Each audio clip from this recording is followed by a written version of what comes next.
নমস্কার, Bengali film reviews চ্যানেলের তরফ থেকে আপনাদের সকলকে সুস্বাগতম। আপনাদের সঙ্গে আমি তন্ময়। আজকে রিভিউ রতন মিত্র পরিচালিত ছবি অন্য রূপকথার ট্রেলার নিয়ে। এরপর যদি আমরা ছবিটির গল্প সম্পর্কে কিছু কথা বলতে যাই, অ্যাকর্ডিং টু দ্য ট্রেলার, সেক্ষেত্রে আমরা দেখতে পাই যে শহর থেকে একটি ছেলে তার দাদুর কাছে আসছে বর্ধমানের একটি গ্রামে। সেখানে এসে সে সমাজের বিভিন্ন যে দুস্থ মানুষ তাদের সেবা করছে, অর্থাৎ ছেলেটি হলো পেশায় একজন ডক্টর।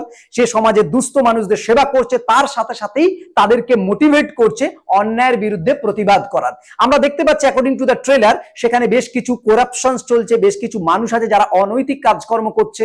তো তাদের বিরুদ্ধে এই ডক্টর তিনি লড়াইয়ে নামছেন, মানুষদেরকে মোটিভেট করে একত্রিত করছে এবং সেই অন্যায়ের বিরুদ্ধে তাদেরকে একসাথে প্রতিবাদ করার জন্য শক্তি যোগাচ্ছে। এই হলো ওভারঅল গল্পটা। এবার যদি ছবিটির কাস্ট এন্ড ক্রুর কথায় আসে, সেক্ষেত্রে আমরা বলতে পারি যে মূল ভূমিকায় আমরা পাবো অনির্বাণ রয় এবং পূজারিণী ঘোষকে।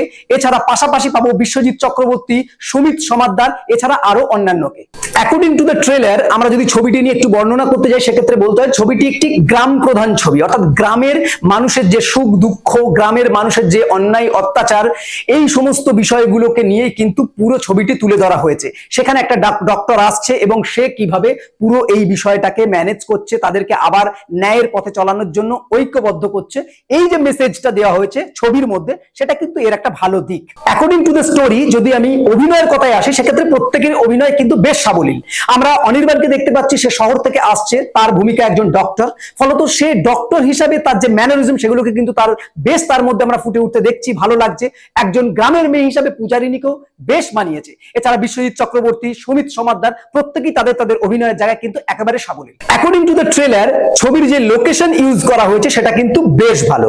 অর্থাৎ আমরা দেখতে পাই পুরো ছবি জুড়ে একটা গ্রামের পটভূমিকে দেখানো হচ্ছে, তার মধ্যে লাল মাটি, সবুজ ধান ক্ষেত, এগুলো কিন্তু বেশ ভালো লাগে। এবং ছবির যে চরিত্রগুলো আসছে, সেই চরিত্রগুলো ওই লোকেশনের সাথে যেন একেবারে ফিট করে গেছে। এবার যদি এই ছবির কিছু টেকনিক্যাল পার্টের কথায় আসে, সেক্ষেত্রে প্রথমেই বলতে হবে ডিওপির কাজ কিন্তু এখানে বেশ ভালো লাগছে। অর্থাৎ বেশ কিছু জায়গায় যেভাবে অ্যাঙ্গেলগুলোকে ইউজ করা হয়েছে সেটা কিন্তু বেশ ভালো। বিশেষ করে এক জায়গায় আমরা দেখতে পাচ্ছি যখন ডক্টরের দ্বারা সকলে একত্রিত হচ্ছে প্রতিবাদ করার জন্য এবং মশাল নিয়ে গিয়ে সবকিছু জ্বালিয়ে দিচ্ছে, সেই জায়গাটাকে বেশ সুন্দর করে ধরা হয়েছে। এছাড়া কালার গ্রেডেশন এবং এডিটিং ওভারঅল বেশ ভালো। তবে বিজিএম কিন্তু as usual. According to the trailer আমরা যদি স্ক্রিপ্টের কথায় আসি, সেক্ষেত্রে প্রথমেই বলতে হয় যে প্রত্যেকের মুখে ডায়লগস গুলো যেভাবে সেট করেছে তাতে অনুমান করা যায় যে স্ক্রিপ্ট খুবই ভালো হয়েছে। পুরোটা জানতে গেলে অবশ্যই ছবিটা দেখতে হবে। তবে একটি কথা কিন্তু অবশ্যই বলে রাখবো, আমি এটা ম্যাক্সিমাম ক্ষেত্রেই দেখছি যে এখন যে সমস্ত স্ক্রিপ্ট নিয়ে কাজ করা হচ্ছে, এই ধরনের স্ক্রিপ্ট কিন্তু বহুবার মানুষ দেখে ফেলেছে।